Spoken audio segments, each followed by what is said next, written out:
திருச்சிற்றம்பலம். திருவாசகம். சிவபுராணம். பாடல்.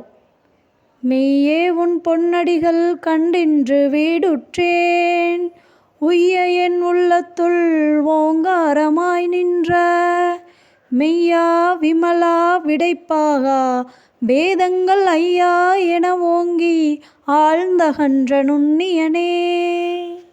பாடல் விளக்கம். மெய்யே உன் பொன்னடிகள் கண்டின்று வீடுற்றேன். மெய்யே என்றால் சிவபெருமானை உண்மையானவனே என்று அழைக்கிறார் மாணிக்கவாசகர். நீயே உண்மை, மற்ற அனைத்தும் மாயை என்கிறார். உன் பொன்னடிகள். பொன்னடிகள் என்றால் இறைவனின் தெய்வீக பாதங்கள் என்று பொருள்.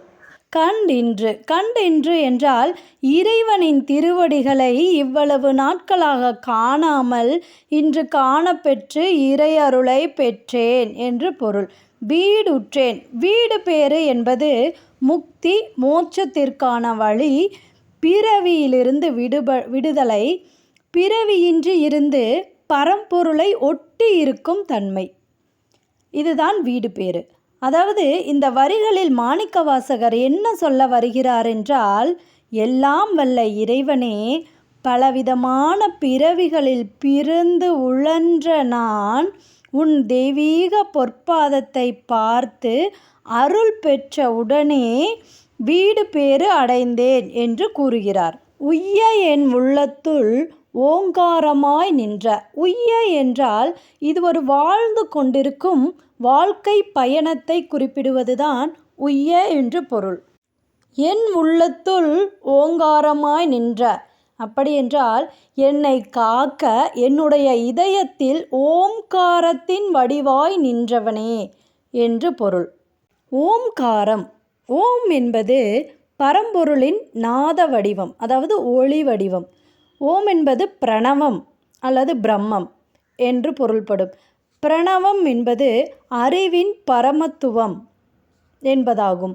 ஓம் எனும் பிரணவ மந்திரமும் அதற்கான பொருளும் இந்த அண்ட சராசரங்களுக்கு எப்படி தெரிவிக்கப்பட்டது என்பது நம் அனைவருக்கும் நன்றாகவே தெரியும். இருந்தாலும் அன்பர்களுக்கு நினைவூட்டலாக சுருக்கமாக சொல்லிவிடுகிறேன். ஓம் என்னும் பிரணவ மந்திரமும் அதற்கான விளக்கமும் ஈரேழு உலகத்திற்கும் இறைவனான, அனைத்து சக்திகளையும் உடையவனான, முத்தமிழுக்கும் தலைவனான முருகப்பெருமான் மூலமாகவே அனைத்து பிரபஞ்சங்களுக்கும் உணர்த்தப்பட்டது. ஒருமுறை திருக்கைலாய மலையில் சிவபெருமானை சந்திக்க பிரம்மதேவன் கைலாயத்திற்கு சென்றார். கைலாயத்தில் முருகப்பெருமான் பிரம்மதேவரை பார்த்து வணக்கம் சொன்னார். ஆனால் அதை கண்டுகொள்ளாமல் அலட்சியமாக பிரம்மதேவன் சென்று விட்டார். சிவபெருமானை சந்தித்துவிட்டு திரும்பி வரும் வழியில் நம் கந்தபெருமான் பிரம்மதேவரை பார்த்து, என்ன பிரம்மதேவரே, நான் வணங்கியும் நீங்கள் அதற்கு பதில் கூறவில்லை, என்னை நீங்கள் கவனிக்கவில்லையா அல்லது உங்களின் கவனம் இங்கில்லையா என்று முருகப்பெருமான் கேட்டார். அதற்கு பிரம்மதேவன் பதில் கூறவில்லை. உடனே முருகப்பெருமான் கேட்டார், நீங்கள் என்ன தொழில் செய்து கொண்டிருக்கிறீர்கள் என்று. என்ன முருகா, தெரியாததை போல் கேட்கிறார். நான் இந்த உலகில் ஜீவராசிகள் அனைத்தையும் படைக்கும் தொழிலை செய்கிறேன் என்றார். படைக்கும் தொழிலை எதை அடிப்படையாக கொண்டு செய்கிறீர்கள் என்று கேட்டார். வேதத்தை அடிப்படையாக கொண்டு பாவ புண்ணிய பலன்களுக்கேற்ப ஜீவராசிகளை படைக்கிறேன் என்றார். அப்படியா, அப்ப வேதம் என்றால் என்ன என்று முருகன் கேட்டார். வேதம் என்பது ஓம் எனும் எழுத்திலிருந்து ஆரம்பமாகிறது என்று கூறினார். ஓம் என்றால் என்ன என்று கேட்டார். பிரம்மதேவனுக்கு பொருள் தெரியவில்லை. தலையில் ஓங்கி ஒரு கொட்டு. அந்த கொட்டு அனைவரின் தலைகளிலும், ஈரேழு உலகங்களில் உள்ள அனைத்து ஜீவராசிகளின் தலைகளிலுமே கொட்டு விழுந்ததாக உணரப்பட்டது. ஓம் என்னும் பிரணவ மந்திரத்திற்கே பொருள் தெரியாத உங்களுக்கு எதற்கு இந்த படைக்கும் தொழில்?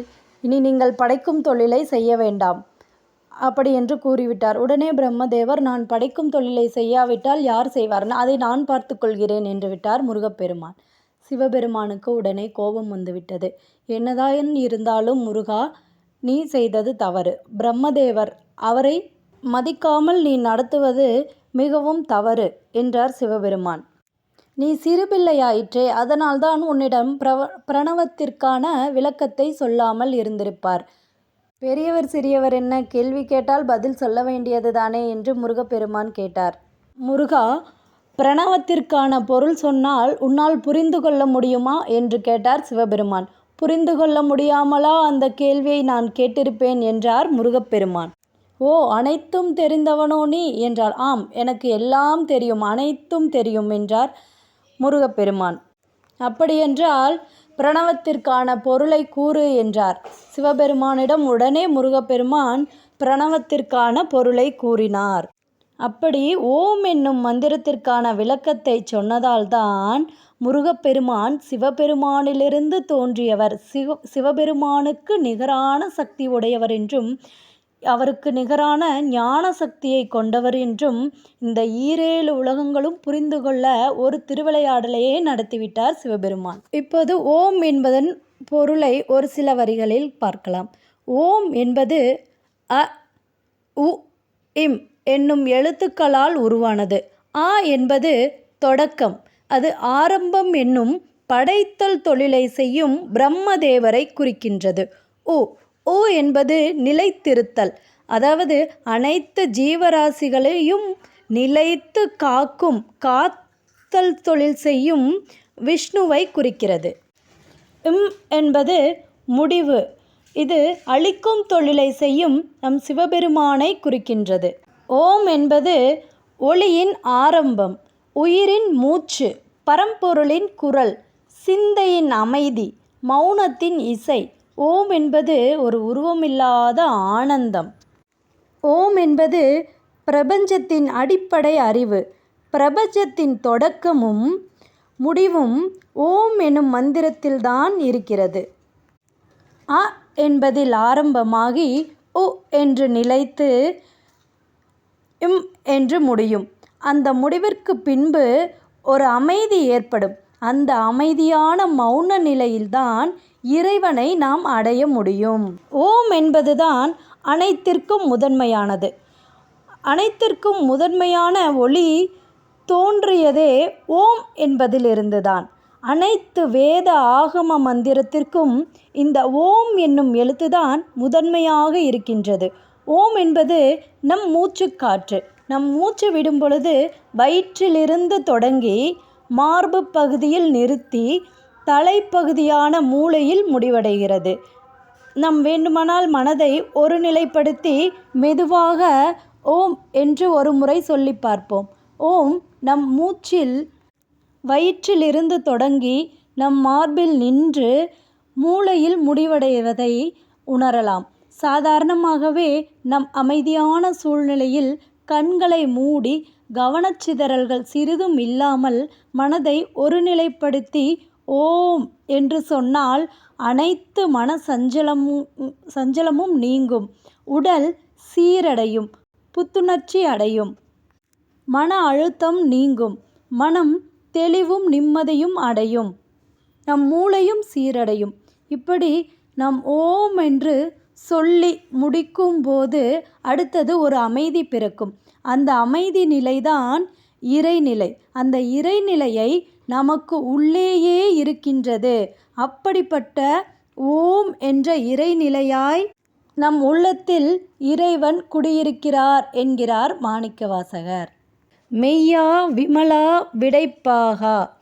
மெய்யா என்றால் உண்மையானவனே என்று பொருள். விமலா என்றால் குற்றங்கள் இல்லாத தூய்மையானவனே என்று பொருள். விடைப்பாகா என்றால் விடை எனும் ரிஷபம், அதாவது காளையை வாகனமாக கொண்டவனே என்று அழைக்கிறார் மாணிக்கவாசகர். வேதங்கள் ஐயா என ஓங்கி ஆழ்ந்தகன்ற நுண்ணியனே. வேதங்கள் எல்லாம் இறைவனை குறித்து ஐயா என்று ஓங்கி போற்றி நிற்கின்றன.